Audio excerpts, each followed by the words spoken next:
Jóvenes, buenas noches. Este es el curso de formulación de planes de desarrollo urbano.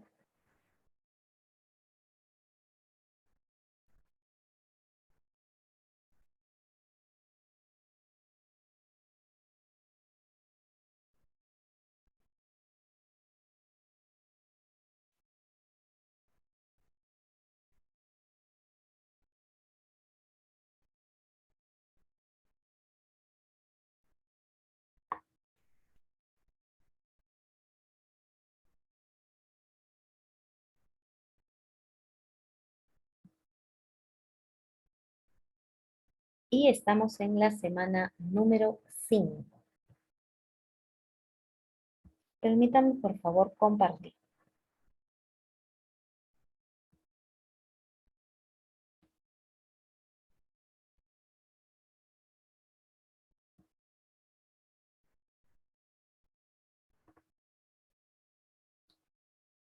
Bien, para esta semana vamos a continuar hablando del transporte público, pero esta vez lo vamos a desarrollar con el espacio urbano. Entonces, transporte público y espacio urbano. Un manual para el diseño.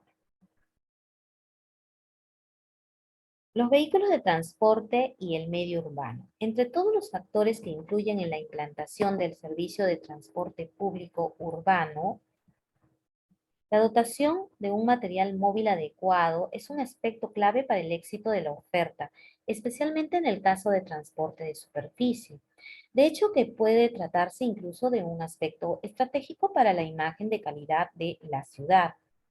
La elección de los vehículos para el servicio que se plantea ofrecer está condicionado por varios factores: condicionantes medioambientales, condicionantes de demanda, condicionantes de entorno y el diario urbano, condiciones de accesibilidad, condiciones medioambientales. ¿Qué es lo que quiere decir con eso? La elección de los vehículos viene condicionada en buena parte por factores sociales y políticos, que en el transporte público de superficie son fundamentales, ya que en su impacto sobre la imagen de la ciudad es muy notable.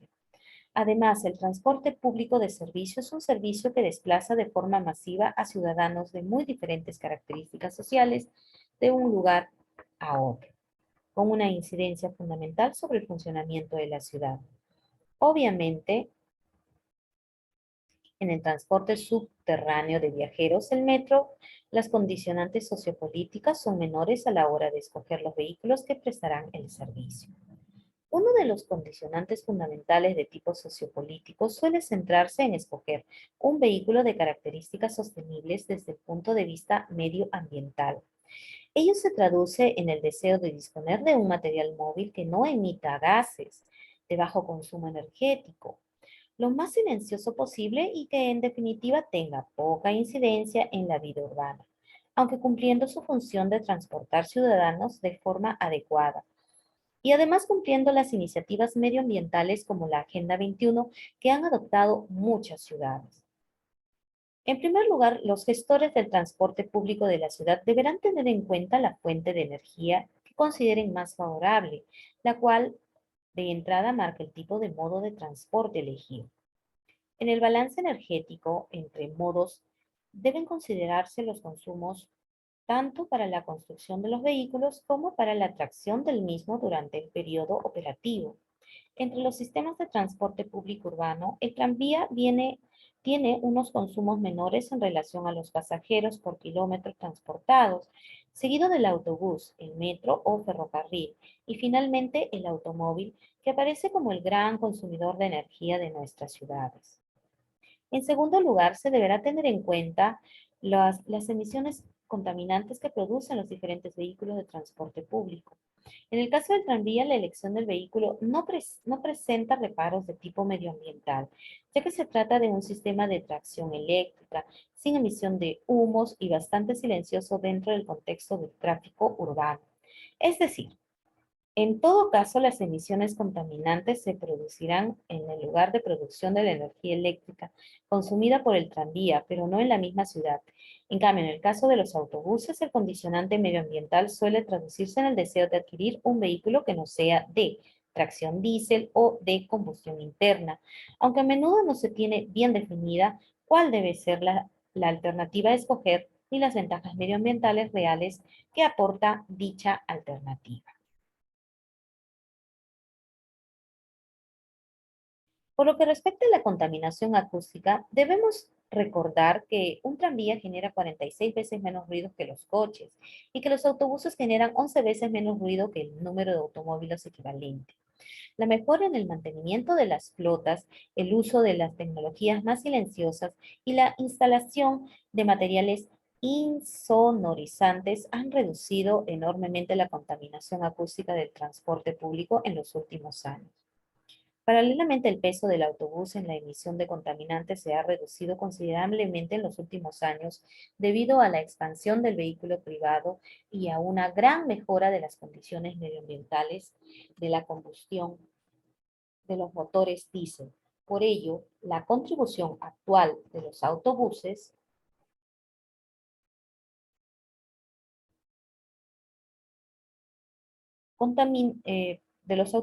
a la contaminación de una ciudad media europea se sitúa alrededor del 4% de la contaminación atribuida al transporte. Condicionantes de la demanda. El proceso de planificación del servicio a ofrecer habrá llevado a cabo una previsión de la demanda que se prevé transportar diariamente y también en hora punta. En función de dicha demanda y otros factores, se habrá decidido la implantación de un metro, un tranvía, un autobús o otro tipo de sistema. Pero una vez decidido de modo de transporte, perdón, pero una vez decidido el modo de transporte, existen dentro de cada modo un gran abanico de vehículos con muchas capacidades posibles para acomodar la demanda prevista.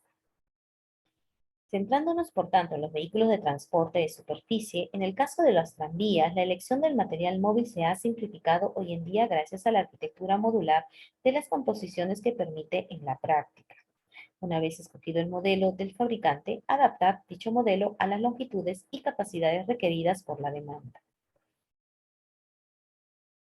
En el caso de los autobuses, existe hoy en día en el mercado una variada tipología de vehículos con capacidades muy diferentes que inicialmente podemos estructurar en las categorías siguientes: microbuses, minibuses, autobuses, estándar, autobuses articulados.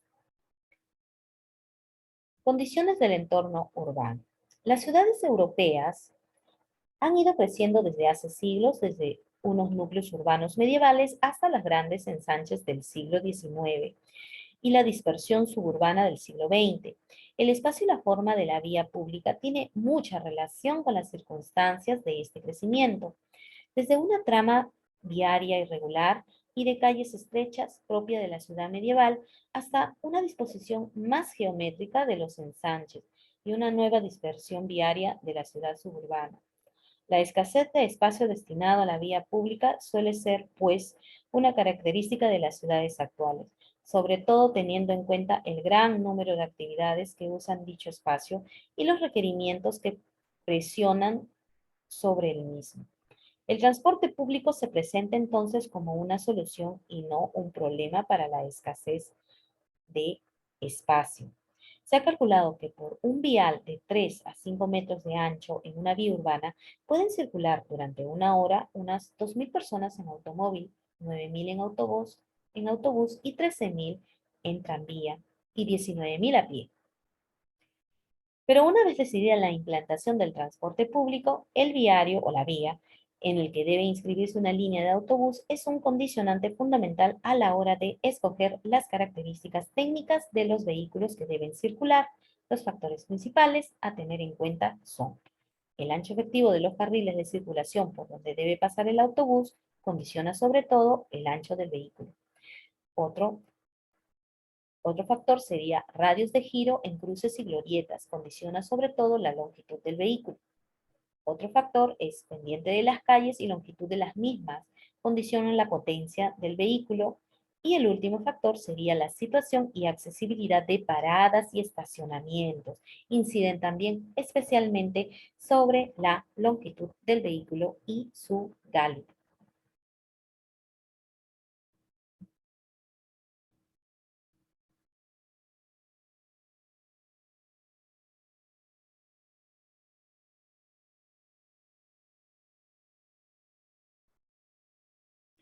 Condiciones de accesibilidad. La accesibilidad de los vehículos y de las paradas es uno de los factores de la calidad del servicio al que el ciudadano otorga mayor importancia, puesto que la calidad del servicio se sitúa actualmente en el centro de la gestión de transporte público urbano de viajeros. Se comprende que en los últimos años el tema de la accesibilidad sea un punto central de gestión de la calidad total. La adquisición de vehículos de plataforma baja es, en este sentido, casi obligada en ocasión de la implantación de un nuevo servicio de transporte público urbano de superficie, en realidad en algunas comunidades autónomas. Como consecuencia de estas ventajas, el transporte público urbano ha experimentado una importante evolución hacia la mejora de la accesibilidad durante los últimos años.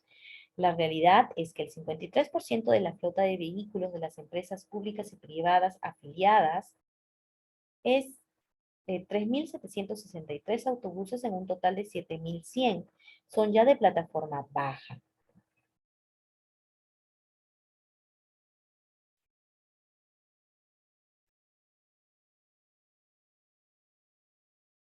La mejora de la accesibilidad de estos vehículos puede completarse con dos mecanismos adicionales muy importantes. Uno es la dotación de rampas extensibles para facilitar el acceso a sillas de ruedas, cochecitos de bebés y otras personas con dificultades de movilidad, ya que suponen una transición cómoda y sin huecos entre la acera y la plataforma del vehículo. El cleaning o arrodillamiento consiste en actuar sobre la suspensión del vehículo para producir una inclinación lateral que sitúa la plataforma baja a nivel del bordillo de la parada, o sea, de la acera o de la vereda. Se activa a petición del usuario y reducen en 6 a 10 centímetros adicionales la altura de la plataforma del vehículo, que queda a unos 25 o 28 centímetros de altura efectiva del suelo. En este caso, la diferencia de cota entre el bordillo y la plataforma puede ser salvada mediante las rampas anteriormente mencionadas. La inserción de sistemas de transporte en superficie en el espacio urbano. A diferencia del metro o de los sistemas elevados que en buena parte independizan su función de las vías urbanas, el transporte público urbano de superficie se caracteriza por usar la propia vía pública de las ciudades como soporte para efectuar su cometido. El transporte de viajeros, la vía pública, es un lugar de la ciudad que se caracteriza por su uso intensivo y complejo del espacio por parte de actividades y agentes muy variados. Existe existencia de mobiliario urbano de todo tipo, circulación y concentración de peatones, circulación y aparcamiento de vehículos privados, circulación o carga y descarga de vehículos pesados, usos comerciales y de restauración, ocio y espectáculos, recolección de basuras y un largo etcétera. La vía pública es desde el ágora ateniense hasta los modernos centros peatonales, lugar por excelencia para la actividad humana de relación y de contacto, y por ello se trata de un lugar muy sensible. En las últimas décadas existe una tendencia generalizada en todas las áreas urbanas occidentales a que el vehículo privado se ceda progresivamente parte de su espacio a otras actividades más diferentes relacionadas con el peatón, siendo el transporte público un elemento todavía en discusión en relación a la cuota de espacio que debe tener reservado. La circulación del transporte urbano. Los modernos tranvías se proyectan actualmente las características propias de un metro ligero. Esto es para que dispongan de la mayor parte de recorrido posible circulando por vías segregadas del resto del tráfico. Dadas las ventajas que ello supone en cuanto a la mejora de la velocidad comercial y a la protección frente a accidentes. En este sentido, muchas redes de tranvías modernos disponen incluso de tramos subterráneos o de pasos inferiores en lugares de tráfico denso o inserción urbana difícil. En este marco suelen distinguirse tres tipos de circulación de los tranvías dentro de la vía urbana. Junto a las áreas de las cuales se disponen las paradas oportunas de forma similar a como suele disponerse los autobuses, puede ser una buena solución cuando se trata de itinerarios de tranvías de un solo sentido y por tanto de vía única. Sin embargo, también presenta problemas de acceso a los edificios y de giros a la derecha del resto de vehículos. La circulación de los autobuses suele ofrecer esquemas mucho más flexibles de inserción en una vía urbana. Podemos observar para cada tipología de vía urbana distintos tipos de soluciones para la implantación de autobuses. En el caso de avenidas con más de 40 metros de ancho, entre fachadas es el único caso en que es posible disponer con comodidad de una plataforma central de autobuses con andenes laterales. Para las calles y avenidas con anchura superficie para las calles y avenidas con anchura suficiente, son también habituales algunas soluciones para los autobuses en las que se intenta conseguir un mayor grado de segregación e independización del tráfico. Con el fin de conseguir una mayor velocidad comercial, se trata de carriles bus segregados situados junto a las aceras o en medianas de las avenidas urbanas, tal y como se observa en las fotos adjuntas. Para calles de unos 30 metros de anchura, estas entre fachadas se puede disponer como comodidad de carriles bus a ambos lados, pero ya no de una plataforma central con sus andenes para paradas. Con los carriles bus laterales para la circulación de vehículos se dispondrá de 2 carriles por sentido de una acera de 5.5 metros. Es una solución clásica para la mayoría de ciudades. En el caso de calles con solo 20 metros de ancho, entre fachadas es conveniente insertar solamente un carril bus junto a la acera, aprovechando la parada en la propia acera, quedando todavía 2 cómodos carriles para la circulación en un sentido de vehículos más las 2 aceras de 5.5 metros. Las paradas del transporte urbano. Las paradas del transporte urbano son el punto de contacto habitual entre el servicio y el cliente del transporte y por tanto tienen una gran importancia para la percepción que el usuario tiene del transporte público urbano. En términos de comodidad, accesibilidad, limpieza, información, protección, climatología y diseño adecuado, aunque hoy en día ya no se considera el punto inicial del viaje en transporte público, sí que se mantiene su importancia como rótula o transición entre el desplazamiento a pie y el desplazamiento mecanizado.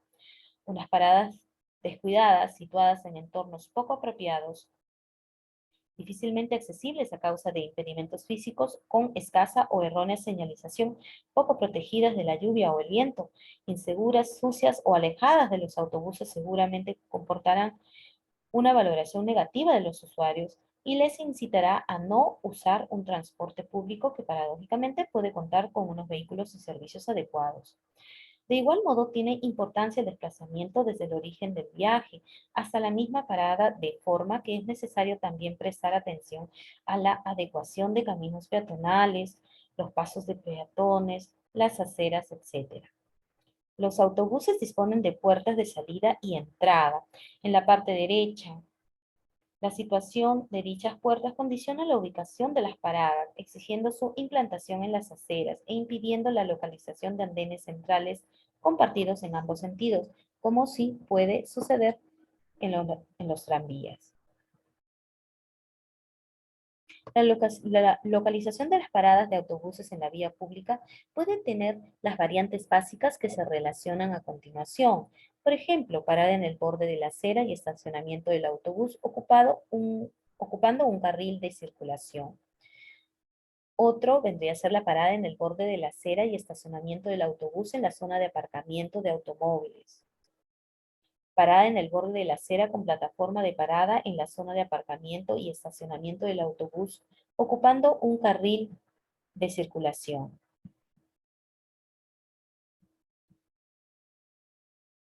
Otro viene a ser la parada en una dársena o apartadero para el autobús, que abandona y deja libre el carril de circulación.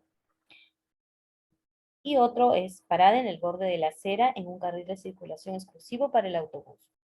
En todos los casos mencionados anteriormente, en la acera debe disponer de un espacio libre para permitir la implantación de la parada y sus equipamientos, así como para facilitar un movimiento cómodo de los pasajeros que suben o descienden de los vehículos.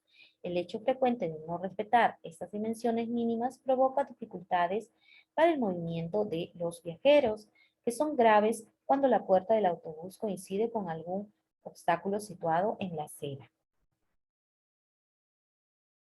Las paradas de tranvías cuentan también con gran variedad de posibilidad, pero en el contexto de una inserción del trazado de la línea ciertamente más rápida que la de los autobuses en general, se suele tener que decidir entre paradas con andenes centrales y paradas con andenes laterales. La combinación de ambos tipos de paradas exige que los vehículos tengan puertas en ambos lados y por lo tanto los tranvías deberían ser bicabina. Las paradas de tranvías cuentan hoy en día con todo tipo de equipos para la asistencia e información al usuario.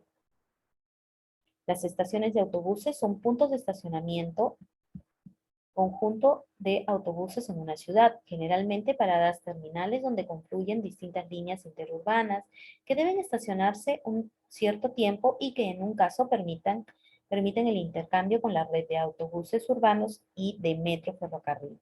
Al tratarse más bien de un equipamiento destinado al transporte interurbano con una casuística extensa en el presente manual, solo se ofrecerá una pincelada referida al diseño de estacionamiento de dichas estaciones. Bien, jóvenes, espero les haya servido toda esta información. Nos vemos en la siguiente clase. Muchísimas gracias.